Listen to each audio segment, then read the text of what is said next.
우리 임마누엘 찬양대는 언제나 웅장하고 황홀하고 찬란한 찬양을 하는데, 오늘은 우리의 가슴이 뻥 뚫릴 정도로 너무나 가슴 벅찬 구원의 감격을 찬양으로 불러주셨습니다. 우리 모든 분들 우리에게 은혜 주셔서 감사합니다 하는 마음으로 한번 박수 한번 해주시죠. 은혜 많이 받았습니다. 고맙습니다. 감사합니다.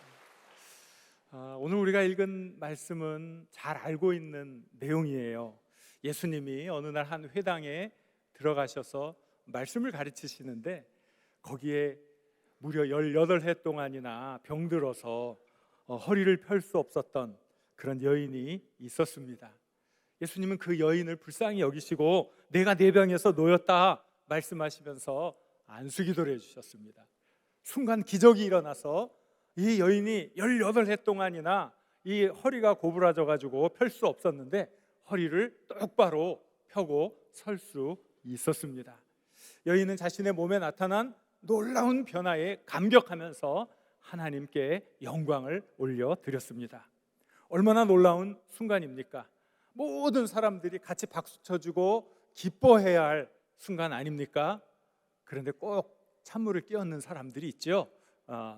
그 회당에 모든 일을 관장하는 회당장이 화를 내는 거예요. 아니, 왜 하필 안식일에 이런 일을 하느냐고. 다른 날도 많은데 왜 안식일을 지키지 않고 이런 일을 하느냐고 화를 냈던 거예요. 그때 예수님이 그에게 위선자야 이렇게 얘기를 하시는 거예요.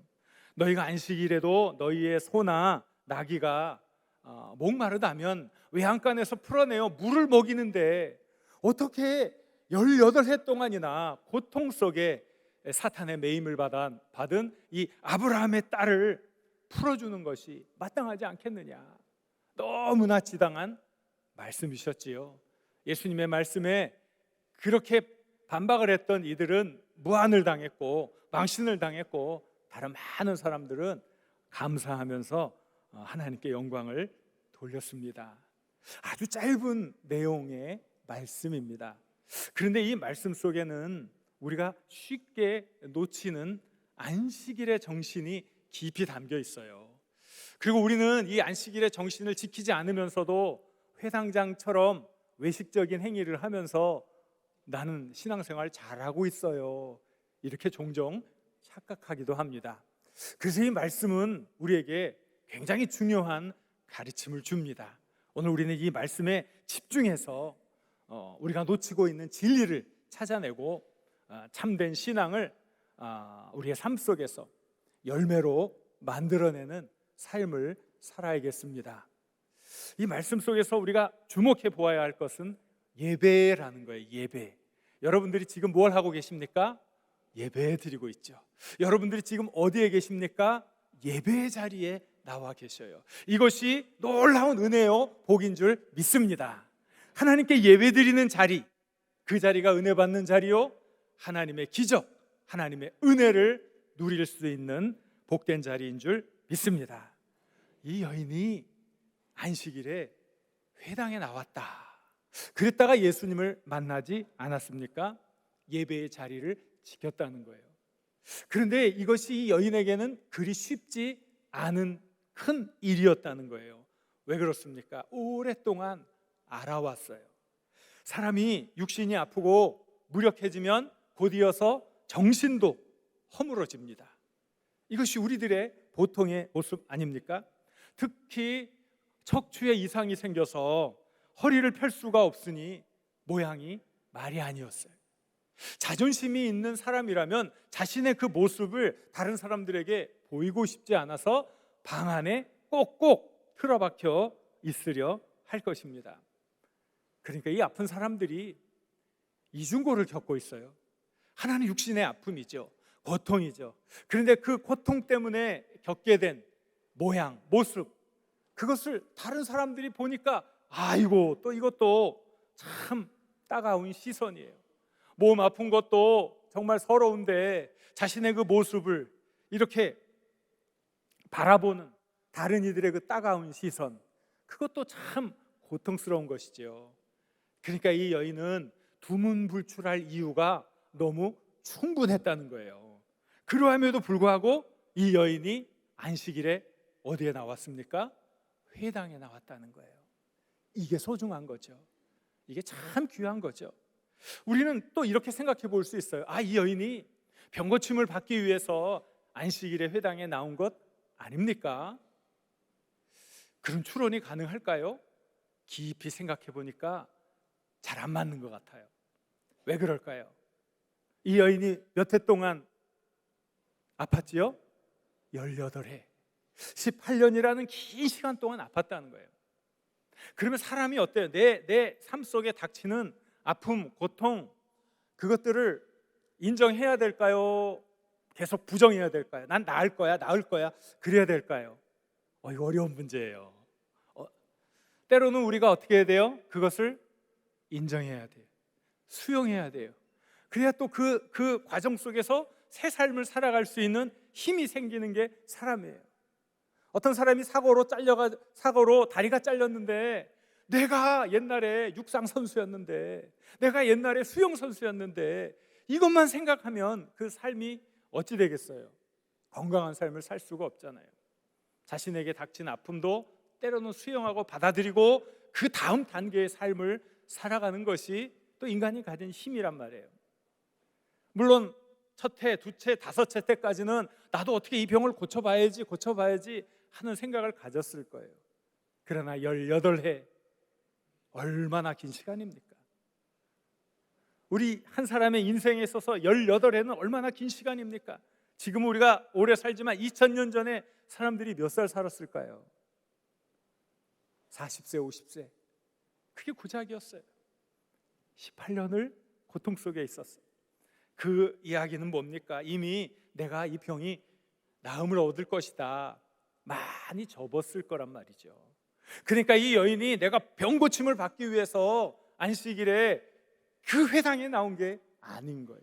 이 여인에게는 한 가지 목적밖에 없어요. 안식일을 거룩하게 지켜 하나님을 예배해야지, 하나님께 정성을 다해 예배를 드려야지, 하나님을 찾아온 거룩한 예배자였다는 거예요. 이걸 놓쳐서는 안 되는 거죠. 바로 그러한 하나님은 바로 그렇게 하나님을 사모하고 예배의 자리를 사모하는 그 한 사람의 예배자를 우리 하나님도 간절히 찾고 계십니다. 어떻게 할 수 있어요? 성경에 기록되어 있어요. 한번 확인해 보겠습니다. 요한복음 4장 23절 말씀입니다. 우리 자막을 보고 읽습니다.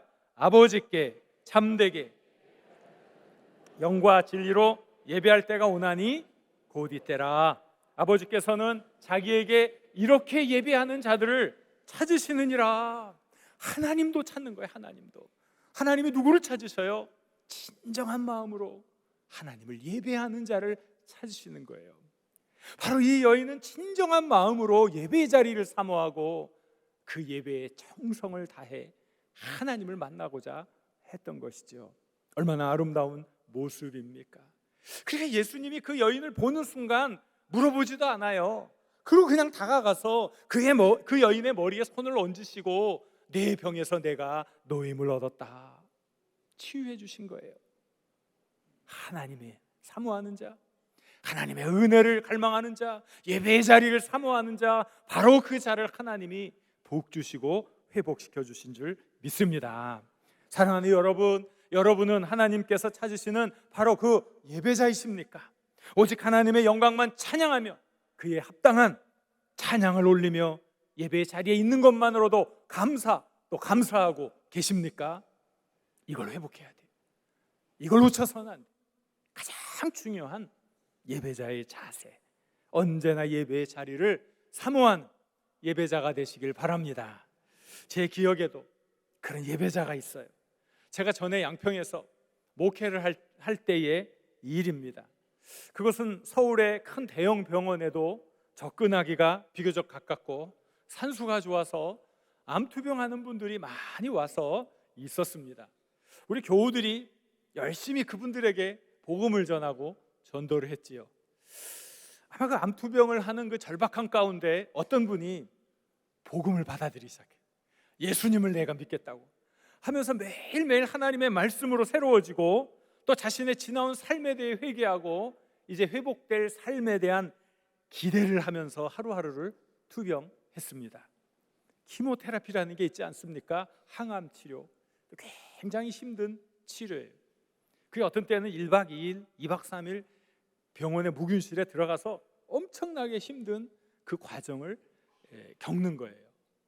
어느 날 제가 주일날 예배를 이렇게 드리고 설교를 하고 있는데 그 늦은 시간에 문이 열리면서 바로 그분이 들어오는 거예요. 키모테라피를 끝내고 온 몸이 만신창이가 되어서 정말 자신 하나 지탱할 수 없는데 예배 드려야지, 오늘 주일이니까 교회 가야지, 그 간절한 마음을 가지고 그 지친 몸을 이끌고 교회에 온 거예요. 앉아 있을 수조차 없으니 그 맨 뒷좌석에 누워서 그 예배 시간 내내 거기서 머물러 있었던 거예요. 제 마음속에 뭉클 감동이 느껴지는 거예요. 야, 나도 저분처럼 예배를 간절히 사모하고 있는가?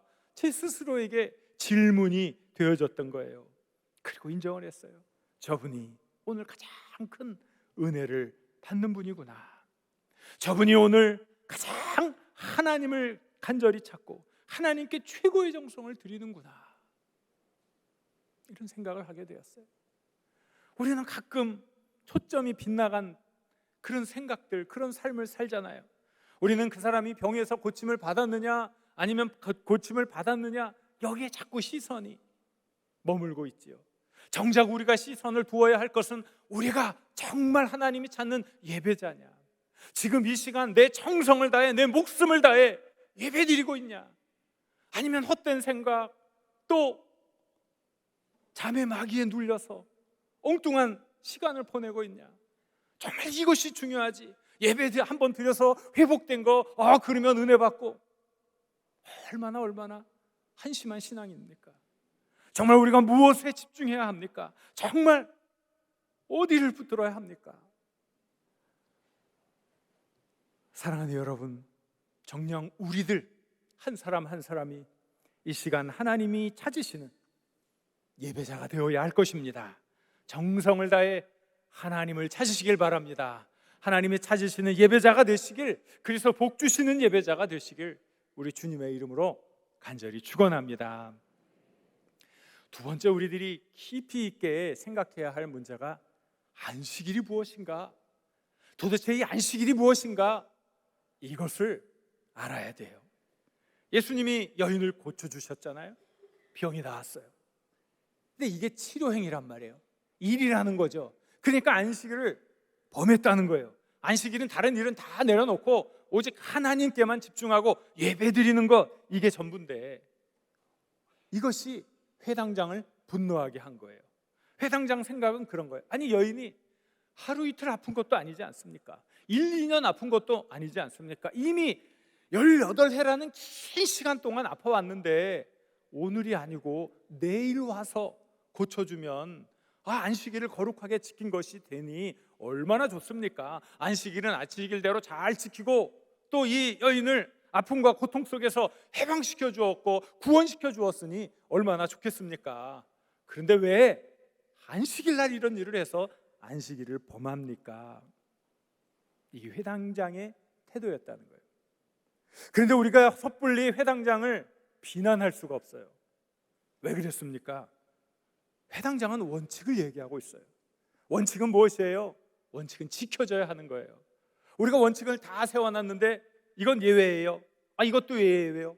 이 경우도 예외지요. 모두가 다 예외를 이야기하면 원칙이 지켜지겠습니까? 안 지켜지겠습니까? 안 지켜지잖아요. 요즘 많은 사람들이 기독교가 위기라고 얘기해요. 기독교가 위기. 그런데 이 기독교의 위기가 사회적인 어떤 현상, 인구가 줄고 전도가 안 되고 기독교가 사회로부터 욕먹고, 그거는 핵심적인 위기가 아니에요.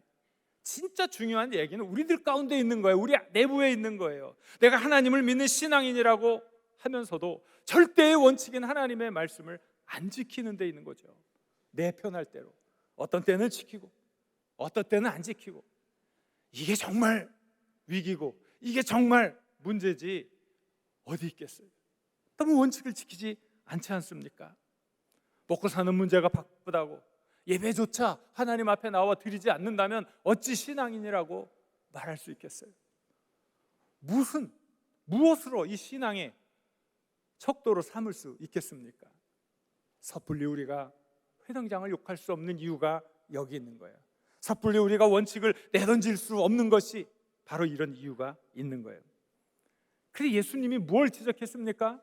회당장을 무엇라고 했습니까? 위선자라고 했어요. 위선자. 여기서 우리는 힌트를 얻을 수 있어요. 그 사람이 원칙을 지키는 듯 했으나 위선자였다는 거예요.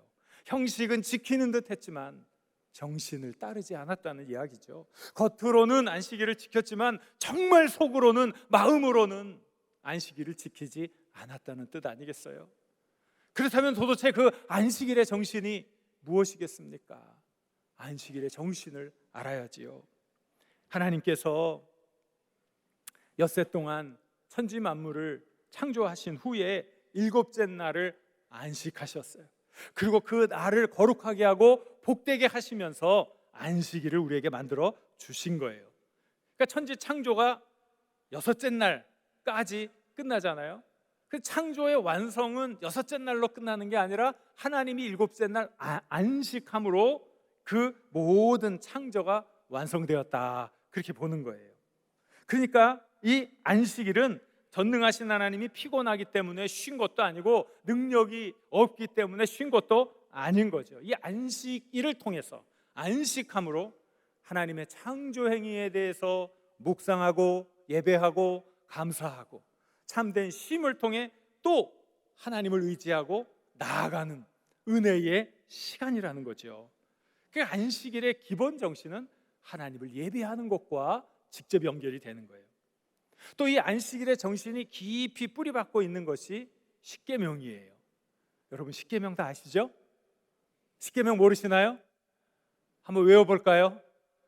저도 자신이 없어요. 10가지를 어떻게 다 외우겠어요? 그래서 우리는 이 십계명을 크게 2가지로 요약해서 얘기하잖아요. 그 정도는 아시겠죠?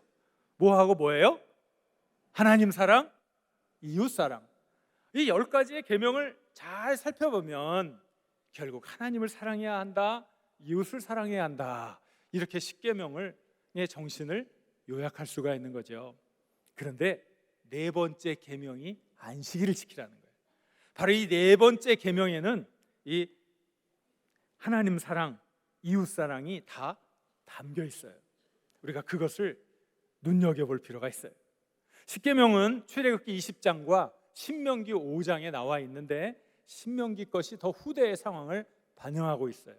더 시대 상황을 따라서 더 신학화된 내용을 우리들에게 보여주고 있다는 거예요. 한번 살펴볼까요? 먼저 12절을 한번 같이 읽어보겠습니다. 12절, 네, 하나님 여호와가 안식일을 지켜 거룩하게 하라. 이건 다 아는 내용이고요. 자, 13절 볼까요? 13절, 엿새 동안은 힘써 내 모든 일을 행할 것이나. 자, 여기 며칠 동안이요? 엿새 동안. 그 다음에 뭐라고 나와 있어요? 그 다음에 뭐예요? 엿새 동안 힘써. 힘써요. 대충이 아니에요. 어영부영이 아니에요. 최선을 다하라는 거예요. 그리고 그 다음에 뭐라고 나와 있어요? 내 모든 일. 어떤 거는 빼뒀다가 주일날 해야지 빼놓으면 안 돼요. 모든 일이에요. 성경에 분명히 나오잖아요. 힘써야 돼요. 좀 대충 하다가 못하면 주일날 해야지, 안 해요. 힘써 해야 돼요. 모든 일을 다 맞춰놔야 돼요. 자, 그 다음에 14절 같이 읽습니다. 7째 날은 내 하나님 여호와의 안식일인즉 너나 내 아들이나 내 딸이나 내 남종이나 내 여종이나 내 소나 내 낙이나 내 모든 가축이나 내 문 안에 유하는 객이라도 아무 일도 하지 못하게 하고 내 남종이나 내 여종에게 너같이 안식하게 할지니라. 바로 이 안식은 생산수단을 가지고 있는, 말하자면 돈 있고 권력 있는 사람만의 안식이 아니라 내가 쉬고 또 내 집 안에 있는 객이나 또 하인들까지도 너한테 경제적으로 예속되어 있는 모든 사람들에게도 안식할 수 있도록 해주어라. 모든 이들이 안식을 해야 된다. 내 집에 있는 소, 나귀, 가축 일 시키면 안 된다는 거예요. 말하자면 이 안식은 사회적인 약자까지 배려해주고, 심지어 동물권, 인권은 사람의 권리니까 동물한테 인권 그러면 안 되겠죠? 동물권까지 보호해주고 있는 거예요. 사회적인 약자를 배려하는 데서 그치지 않고 사람들을 존중하고 평등을 실현하는 위대한 날, 바로 이러한 날이 안식일이라는 거예요. 자, 이 안식일을 또 어떻게 연결시키고 있습니까? 15절도 같이 한번 읽어보겠습니다. 너는 기억하라. 내가 애굽 땅에서 종이 되었더니 내 하나님 여호와가 강한 손과 편팔로 거기서 너를 인도하여 내었나니, 그러므로 내 하나님 여호와가 내게 명령하여 안식일을 지키라 하느니라. 이제는 안식일이 이스라엘 백성이 애굽에서 종살이하다가 구출받은 그 구원의 사건과 연결이 되는 거예요. 너희들이 전에 종이 아니었니? 하나님이 너희를 구원해 주셨잖아. 그러니까 너희들 안식일 지켜. 연결이 안 될 듯 하는데 연결이 되고 있어요. 뭘 의미합니까? 이 안식일은 하나님 우리에게 구원을 주신 구원의 의미가 여기 함께 담겨 있다 하는 뜻이에요. 좀 복잡한 것 같아요. 좀 어려운 것 같아요. 이제 정리를 좀 해보죠. 정리. 안식일은 창조의 완성이라는 거예요. 그리고 이 안식일은 참된 쉼을 누리면서 하나님의 은혜를 예배해야 되는 거예요.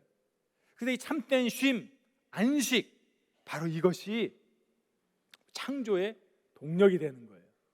여러분, 그 영어에 레크레이션 들어보셨죠? 레크레이션 뭐라고 번역을 합니까? 오락 뭐 이렇게 번역을 하는데 그게 좀 바른 번역은 아닌 것 같아요. 어쨌든 여가를 잘 선용함으로 쉬고 재충전해서 이제 무언가를 더 할 수 있는 그게 레크레이션이에요. 근데 이 레크레이션을 둘로 나눌 수 있어요. 영어를 앞에 있는 두 글자 RE를 딱 띄면 리는데, 이 리는 뭐냐면요, 다시 또 재 두 번의 의미가 있는 거예요. 그 뒤에 있는 것은 크리에이션, 창조란 말이에요. 창조를 다시 하는 게 뭐예요? 레크레이션이에요. 리크리에이션이에요. 그 말이에요. 아, 바로 이거구나. 우리들이 참된 쉼을 통해 에너지를, 또 삶의 의미를, 또 믿음을 재충전함으로 우리의 삶에 창조력을 얻어 재창조해 가는 것, 바로 이것이 안식의 의미라는 거예요. 그러니까 사람도 일주일 중 하루를 편히 쉬고 힘을 재충전해야 나머지 6날을 열심히 생산적으로 보낼 수 있는 거죠. 하나님은 이 법칙을 자연 모두에게 적용시켜 주었어요. 심지어 땅에게도 이것을 따르도록 해서 안식년 제도를 주었어요. 우리 땅에 갈아서 뭐 씨를 뿌리고 뭐를 얻고 그랬는데 6년 동안은 농사를 지어라. 그러나 7년째 되는 날은 안식일이니까 그 땅에 아무것도 심지 마라. 땅을 쉬게 해라.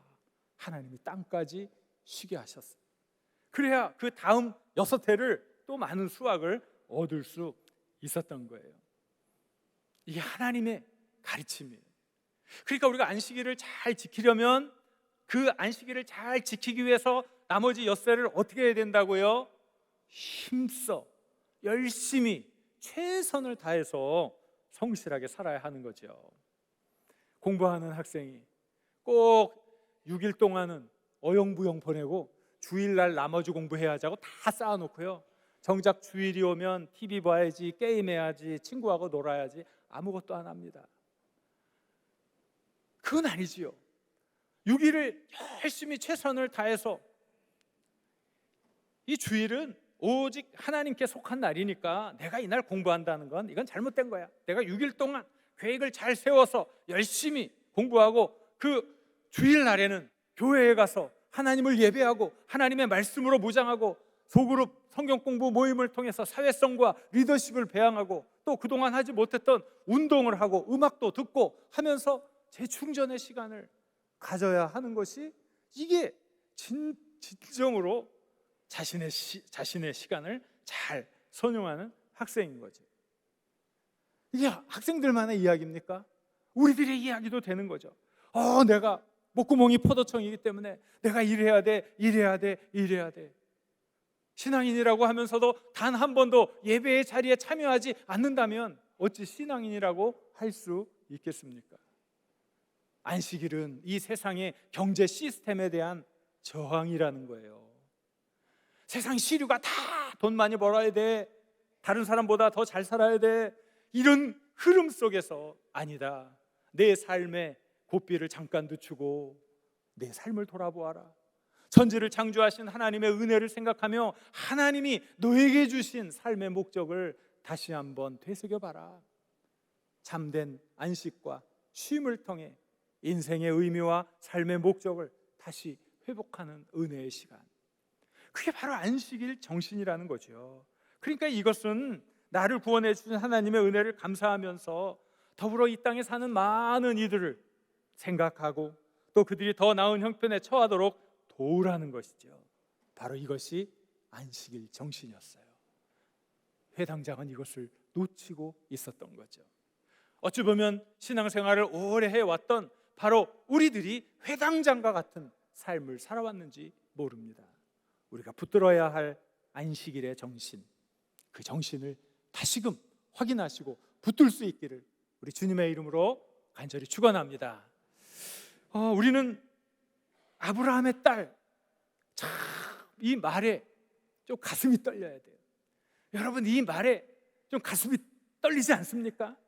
안식일의 정신을 가르쳐 주신 예수님이 그 여인을 직접 여인에게 한 얘기는 아니죠. 회당장에게 한 얘기는 하죠. 그러나 이 아브라함의 딸이 하고 그 여인을 지칭해서 아브라함의 딸이라고 불러 주었어요. 그 여인이 그 이야기를 듣는 순간 얼마나 감격했을까요? 헐벗고 병들어 초라한 자신, 무시당하고 천대받던 삶을 살아왔던 자신인데 주님이 아브라함의 딸이라고 불러주는 거예요. 자신을 존귀한 존재로 인정해주고 불러주었으니 그 소리를 듣는 순간 이 여인의 마음에 얼마나 큰 감동이 자리하고 있었겠습니까? 안식일의 정신이 구원해 주는 거라고 그랬잖아요. 삶의 터전을 하나님이 마련해 주시고 우리에게 쉼을 주시고 더 귀한 일을 하도록 하는 것이 안식일의 정신이라고 했잖아요. 그러니 예수님은 안식일의 정신으로 마땅히 존귀하게 대접을 받아야 할 그 여인을 마땅히 존귀한 대상으로 여기고 불러주었어요. 회복시켜 주었어요. 그것이 바로 안식일의 정신이었던 것 아닙니까? 참 귀한 이름으로 망가진 자존심을 만져주시고 회복시켜 주시고, 이야, 내가 아브라함의 딸이래, 그 감동을 주신 것 아닙니까? 부끄러운 저의 고백을 하려고 합니다. 한 20년 정도 된 것 같아요. 제가 미국에 살 때 우리 아이들이 초등학교 다닐 때인데 우리 아들이 한 2학년인가 뭐 그때 윈터 싱이라고 겨울 노래, 마른 겨울 노래인데 학예회 같은 것을 하는 거예요. 이 초등학생들이 모든 전교생이 나와서 하는데, 아이들이 그곳에 이제 전학한 지 2주 정도밖에 되지 않았는데 도대체 이 아이가 뭘 준비해서 무슨 역할을 할까 궁금하기도 하고요. 아들이 이거 저녁밥도 먹지 않은 채 빨리 가야 된다고 서두르는 통에 저녁상도 받아보지 못하고 도대체 이 녀석이 뭐가 그렇게 좋기에 그렇게 가자고 하는 건가 너무나 궁금했던 거지요. 그런 호기심과 또 그 아들에 대한 기대감을 가지고 이제 아들의 반이 이제 하는 순서를 기다렸어요. 진짜 이제 아들의 반이 이제 와서 발표회를 하는데 4가지 타악기를 가져와서 그냥 두들기는 거예요. 그러면서 몇몇 아이들이 나와서 깡총깡총 뛰면서 무슨 연기를 하는데 그 깡총깡총 뛰는 녀석 중에 한 놈이 눈에 넣어도 아프지 않을 그 놈이더라고요. 얼마나 이쁘던지. 제가 전학한 지 얼마 되지도 않았는데 벌써 이 아이들과 어울려가지고 저렇게 연기를 하고 깡총깡총 뛰면서 그렇게 하는구나. 얼마나 감사하고 기쁜지. 그 순서가 끝나니까 저는 흥분해가지고 소리를 막 치면서 박수를 막 보냈어요. 그렇게 이제 학예회가 밤마다 진행이 되고 있는데 어느 학급의 순서가 되었는데 그 무대에 오른 아이 중에 한 아이가 너무 기형적으로 생긴 거예요. 그런 모습을 제가 처음 본 거죠. 그래서 제가 시선을 어디에 두어야 할지 모를 정도로 제 스스로가 많이 민망했어요. 그 짧은 순간에 제 머릿속이 갑자기, 평소에는 멍청한데 왜 그때는 그렇게 머리가 빨리 돌아가는지, 이게 유전인자의 결함이 있어서 그랬을까? 저 아이를 낳고 저 부모의 마음은 어땠을까? 저 아이의 미래는 어떻게 될까? 아니, 그 짧은 순간에 그런 막 생각이 드는데 갑자기 쿵 하는 마음의 충격이 오는 거였어요. 쿵 하는 마음의 충격. 저의 잘못된 생각을 꾸짖는 내면의 소리가 들려오기 시작한 거야. 너는 얼마나 내 자신이 아름답다고 지금 엉뚱한 생각을 하고 있냐. 겉모습만 번지르르 하고 속은 썩을 대로 썩은 내 자신의 내면은 들여다보지 못하면서 그 아이의 외면을 내가 무슨 기준으로 함부로 판단하고 평가하고 있니? 하나님의 시각에서는 오히려 그 어린아이의 소박한 마음이 더 귀하고 아름답단다. 하나님은 외모를 보시지 않고 중심을 보시는 분이기 때문이란다. 충격적인 이 내면의 소리가 제 마음을 강하게 때린 후에 갑자기 십자가에 달리신 예수님의 얼굴이 제 눈앞에서 크로즈업되고 있었어요. 그런데 그 예수님이 눈물을 흘려요. 눈물. 근데 저는 그 순간 그 눈물의 의미가 무엇인지 알았던 거예요. 한심한 저, 너무나 한심하고 보잘것없는 저를 측은히 여기며 흘리는 눈물이라는 생각이 꽉 짠하게 들어왔던 거죠. 얼마나 부끄럽던지, 얼마나 제 자신이 한심하던지 고개를 들 수가 없었습니다. 그 아이의 학급이 순서를 끝냈을 때 저는 벌떡 일어났어요. 소리를 질러쳤어요. 뜨겁게 박수를 보냈습니다. 그것은 그 아이 하나에게 보내는 저의 격려였고, 사람을 사람답게 보지 못한 철없는 생각을 후회하는 제 속죄의 표시였던 것입니다. 자랑할 것도 없고 내세울 것도 없고 죄인 중에 괴수인 우리를 주님은 아브라함의 아들이라고, 아브라함의 딸이라고 불러주셨습니다. 하나님의 은혜를 누릴 하나님 나라의 왕자라고, 하나님 나라의 공주라고 불러주셨습니다. 하나님의 거룩한 유업을 이어받을 하나님의 상속자라고 우리를 세워주셨습니다. 그것이 우리를 구원하시고 영원한 안식을 누리게 하시고자 안식일을 지으신 하나님의 계획, 하나님의 사랑이 아니고 무엇이겠습니까? 사랑하는 여러분, 예배의 자리가 기쁨의 자리요, 회복의 자리요, 기적을 체험하는 자리인 줄 믿습니다. 바로 여러분 한 분 한 분이 하나님께서 찾으시는 거룩한 예배자, 복받는 예배자가 되시길 우리 주님의 이름으로 간절히 축원합니다. 예수님을 여러분이 구세주로 고백하셨다면 이제 여러분의 모든 미래와 삶은 하나님께 맡기고 참된 안식을 누리시길 바랍니다.